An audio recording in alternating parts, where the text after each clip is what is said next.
Hello students, welcome to class 10th. We were doing our chapter number 2, acid, bases and salt. Until now we have done that how can you say that a compound is an acid. For that you know that first of all you have to do that ionization. Then after ionization on dissolving in water it should form H3O positive, that means hydronium ions, right? The equations were like this. HCl gives H positive plus Cl negative, then H positive plus H2O, that means on dissolving in water this hydrogen ion should yield H3O positive, that means hydronium ion. Now another topic, the next topic is acids do not show acidic behavior in the absence of water. Acids जो हैं वो अपना acidic behavior absence of water में, that means जब पानी ना हो तो वो show नहीं करते. इसके लिए आपको एक experimental setup करना पड़ेगा जिसमें मैंने पहले एक A part लिया है और एक B लिया है. तो इन test tubes में किया क्या गया है? First of all, in the test tube, I have placed H2SO4 plus NaCl. H2SO4 is an acid, you all know, right?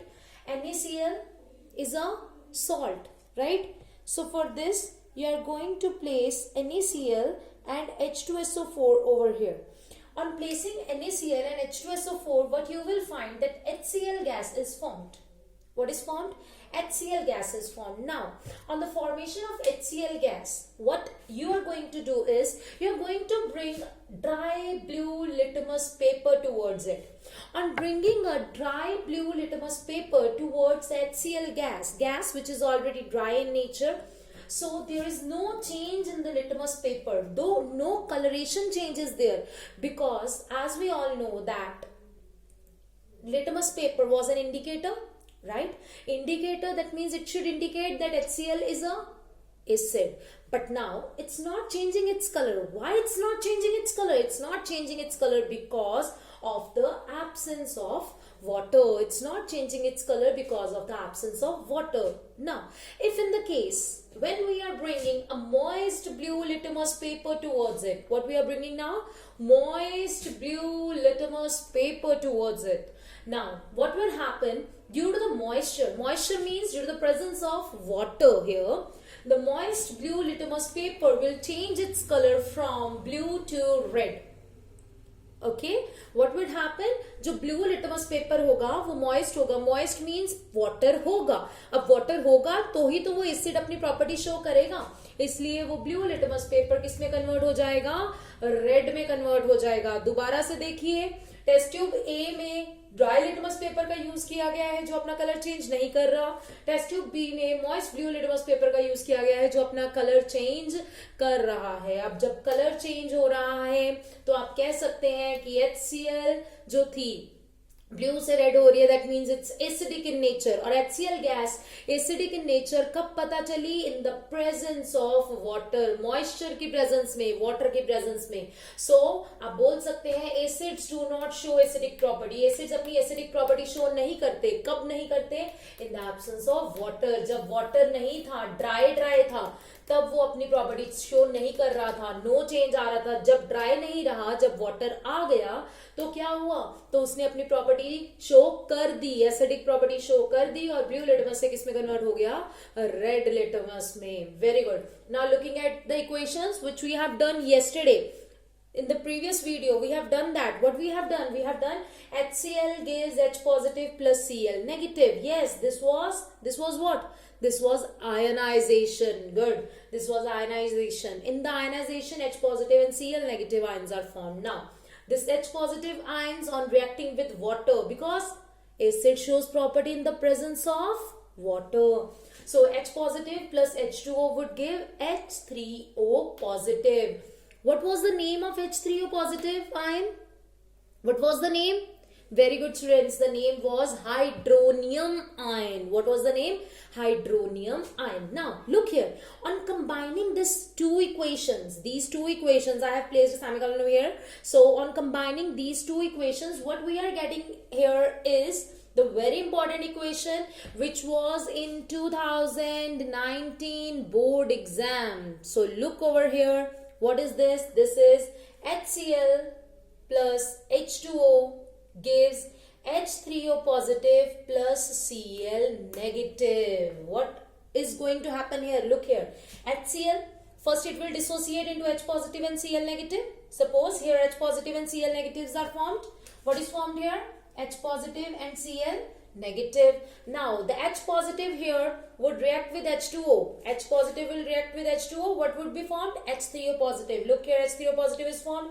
That means H positive is being used up with H2O, forming H3O positive. What is left over here? Cl negative is left. So here it would be Cl negative. I hope so this is very much clear to you. I'm repeating again. What is this? Look here. HCl plus H2O would give H3O positive plus Cl negative. You are going to memorize this equation, and this is very important equation. This is the important equation. Okay, look here, this is the very important equation. Now the whole concept is having only one basic formula, or you would say one basic concept, that is, in the absence of water, पानी की absence में the substance will not form. Substance क्या नहीं बनाता? Obviously पानी के absence में क्या नहीं बनेगा?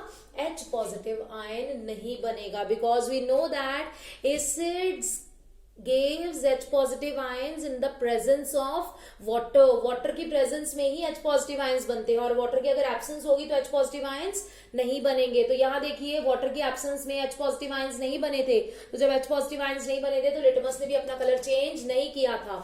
यहाँ water की presence में H positive ions बन रहे हैं, और जब H positive ions बन रहे हैं तो वो क्या करेगा?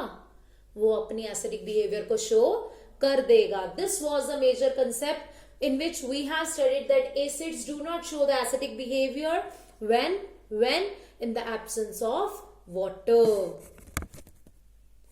Yes class, the next topic that we are going to study is the difference between strong acids and weak acids. So what is the major difference between strong acids and weak acids? To learn this, first of all, come here to the important point. What does the word strong means? What does this word strong means? The word strong here refers to degree of ionization. That means how much ionization is possible. कितनी हद तक ions बन सकते हैं, कितने ज़्यादा ions बन सकते हैं. ये नहीं कि concentration क्या है. Not equal to the concentration, but equal to the degree of ionization. ये याद रखिएगा. Strong किसके बारे में बताता है? Strong आपको बताता है कितनी इसकी degree of आयोनाइजेशन है. आयोनाइजेशन मतलब आयंस कितने बन सकते हैं. ये नहीं बताता कि कंसंट्रेशन कितनी है. कंसंट्रेशन का मतलब याद है कि वाटर लेवल ज्यादा है या एसिड कम है, दोनों में क्या था कंसंट्रेशन में, राइट. तो कंसंट्रेशन के बारे में नहीं है स्ट्रॉन्ग और वीक. समझ आई? ठीक है. किसके बारे में है? डिग्री ऑफ आयोनाइजेशन के बारे में. सो इधर आइए, स्ट्रॉन्ग एसिड्स और वीक एसिड्स में क्या डिफरेंस चलता है. सबसे पहले आयनाइजेशन अगर तो कंप्लीट हो जाए, that means full complete ionisation हो जाए, तो हम उसे क्या बोलते हैं? It completely ionise in water, so it's known as strong acid. And if it's partially मतलब थोड़ा बहुत, आधा या थोड़ा आधे से ज्यादा, आधे से कम, पूरा नहीं बोल लेते हो, पूरा नहीं, तो पार्शली आयनाइज करे अगर वाटर में, तो वो क्या है? वो वीक एसिड है. Okay. So next strong acid क्या है? Large amount of H positive ions are formed. H positive ions जो हैं वो कम नहीं, वो बहुत ज्यादा मात्रा में बनते हैं. अगर ज्यादा मात्रा में H पॉजिटिव आयंस बन रहे हैं तो वो क्या होगा? वो स्ट्रॉन्ग एसिड होगा. नेक्स्ट है आपके पास वीक एसिड. वीक एसिड में small amount of H positive ions are formed. Weak acids में क्या बनते हैं? H positive ions small amount में बनते हैं, थोड़े कम बनते हैं. अब स्ट्रॉन्ग एसिड जो है वो इजीली रिएक्ट कर जाएंगे बाकी सब्सटेंसेस के साथ. फॉर एग्जांपल आपके पास मेटल्स हैं, मेटल कार्बोनेट है, मेटल हाइड्रोजन कार्बोनेट है, जिनके साथ भी आपने प्रॉपर्टीज ऑफ मैटर में रिएक्शन पढ़ी थी, प्रॉपर्टीज ऑफ एसिड्स में रिएक्शन पढ़ी थी ना, उन सबके साथ रैपिडली मतलब जल्दी से रिएक्ट करेगा. और जो रिएक्ट स्लोली करे वो क्या होंगे? वीक एसिड्स होंगे. फाइन. नेक्स्ट, स्ट्रॉन्ग एसिड जो है वो स्ट्रॉन्ग इलेक्ट्रोलाइट होंगे, मतलब वो इलेक्ट्रिसिटी बहुत इजीली कंडक्ट करते होंगे. ओके. नेक्स्ट जो वीक एसिड्स हैं वो वीक इलेक्ट्रोलाइट्स होंगे, मतलब वो क्या करेंगे, इलेक्ट्रिसिटी इतनी इजीली कंडक्ट नहीं करेंगे। तो मैंने आपको एक चीज बताई थी, इलेक्ट्रिसिटी कंडक्ट करने का मतलब आयंस के साथ रिलेटेड। तो अगर इसमें कंप्लीट आयंस बन रहे हैं तो वो स्ट्रॉन्ग एसिड हुआ, क्योंकि आयंस ज्यादा, इलेक्ट्रिकल कंडक्टिविटी ज्यादा, तो इजीली फ्लो करेगा। अब इसमें आयंस कम तो वीक इलेक्ट्रोलाइट इजीली कंडक्ट नहीं करेगा। फॉर एग्जाम्पल कंप्लीट आयनाइजेशन हो रही है तो सीधे सिंगल एरो वाले चलेगा, अगर नहीं तो डबल हेडेड एरो चलेगी। ओके, पार्शली में डबल हेडेड एरो चलेगी और कंप्लीटली में सिंगल हेडेड एरो चलेगी। तो HCl gives H positive plus Cl negative. Here in weak acid CH3COOH would give CH3COO negative plus H positive. Is it clear to you now? Okay. Now this one was the weak acid and this one is an strong acid. So what are the difference between strong acids and weak acids? Relation between ionization, then amount of hydrogen ions, then how do they react with other substances, and being an electrolyte. Whereas strongness means degree of ionization, it doesn't means concentration. Moving on to the next topic, with which your first part of chapter number 2, that means the topic related to indicators and acids, will be completed. Now look here, what are the uses of mineral acids? Mineral acids के क्या uses हैं? Specifically ये industries में uses बताए गए हैं। तो सबसे पहले तो आपको पता होना चाहिए mineral acids में कौन सी examples आ रही थी। H2SO4, HNO3, HCl और एक और आ रही थी, that was H2CO3, carbonic acid. Yes, carbonic acid आ रही थी। कार्बोनिक एसिड को हम यहाँ पर नहीं पढ़ने वाले, वो आपको पता है कोल्ड ड्रिंक्स वगैरह में यूज होंगी, वो इतनी स्ट्रॉन्ग में नहीं आ रही थी। अब हम पढ़ने जा रहे हैं H2SO4 के बारे में। तो H2SO4 कहाँ कहाँ यूज होता है, चेक हियर। प्लास्टिक्स बनाने में, fertilisers, paints, dyes, chemicals, synthetic fibres, detergents, explosives and car batteries. Now HNO3 किसको बनाने में काम आ रहा है, fertilisers, explosive, dyes and plastics. Explosive में यहाँ पर एक एग्जांपल दी गई है जिसकी फुल फॉर्म आपको लर्न करनी पड़ेगी। The example is TNT। नाम कहीं सुना हो TNT? कुछ याद करिए। एंग्री बर्ड की गेम्स कितनों ने खेली है? उस गेम में एक बॉक्स होता है जिसके ऊपर TNT लिखा होता है, उसके ऊपर एंग्री बर्ड शूट कर दो तो धमाका होने वाला होता है। एक्सप्लोजिव था वो, TNT एक्सप्लोजिव है, धमाका करने वाला है। तो क्या है वो, TNT की फुल फॉर्म क्या है, tri nitrotoluene. What is that, T for tri, nitrotoluene. हाँ जी, टोलीन आगे कहाँ पढ़ा था, जल्दी से। यस, वेरी गुड, वो पढ़ा था हमने BHT में, जो एंटीऑक्सीडेंट था उसमें पढ़ा था।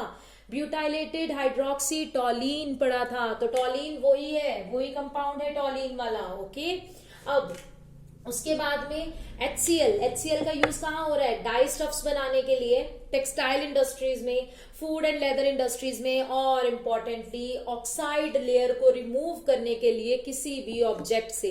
अब ऑक्साइड लेयर का क्या मतलब है, ऑक्साइड मींस कोई भी मेटल ऑक्साइड हो सकता है, लेट इट बी, यहाँ पर आपके पास है फॉर एग्जाम्पल Fe2O3, कोई भी ऑक्साइड है, और उस ऑक्साइड के ऊपर जब आप कोई HCl एसिड डालोगे तो वो ऑक्साइड की लेयर रिमूव हो जाएगी, क्योंकि यहाँ पर बन जाएगा आयरन क्लोराइड एंड वाटर। तो आयरन क्लोराइड और वाटर बनने के कारण क्या होगा, ऑक्साइड की लेयर रिमूव हो जाएगी और फिर आप उसको गैल्वेनाइजेशन कर सकते हैं। अब गैल्वेनाइजेशन क्या है, पहले समझा चुके हैं।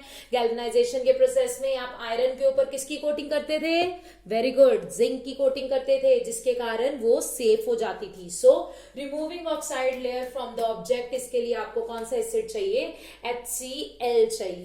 Okay, so what are the different uses of mineral acids now? Different uses of mineral acids, H2SO4, HNO3, HCl के different uses आपको learn करने होंगे। and please TNT की full form याद रखिएगा, trinitrotoluene। With this, your first part of chapter number 2 is very much completed till now. If you are having any doubts, we'll be clearing it afterwards. Thank you so much, students, for attending the class.